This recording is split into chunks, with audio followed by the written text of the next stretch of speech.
I love to act. Yeah. And Melissa and I had gone through a lot together, and she was starting out.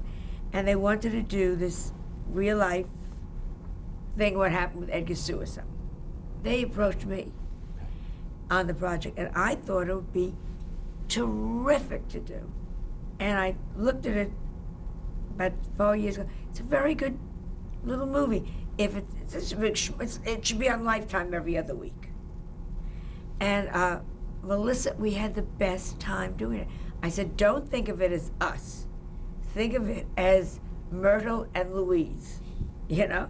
And if we look at it as two acting parts, we can have a great time doing this. If we look at it as our story, it'll be difficult. And I loved it. We were 3 weeks together in Toronto, and we got huge response. We were the first people to talk about suicide. And the critics said this was ridiculous, as usual, and this is terrible, and you shouldn't do a show about suicide, and this is so disgusting, this woman has come out and done it. We got sacks. You know, you see those things, sacks of mail saying, thank you for talking about suicide. No one has ever talked about suicide. Thank you, my mother killed herself, my brother killed himself, my husband killed himself. Thank you for saying that, yes, you have a right to be angry, and yes, this is wrong, and yes, this rips the family apart. So I'm thrilled we did it.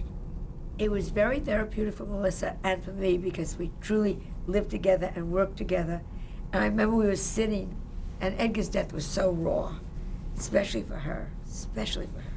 We were sitting in a limousine shot, and it was taking forever. And Melissa said, if Daddy were here, we would have had this in the can 20 minutes ago. So it was funny, we were laughing, and we were sitting in a limo going to his funeral. And it was so it was wonderful for us because we really bonded tremendously, rebonded at that period.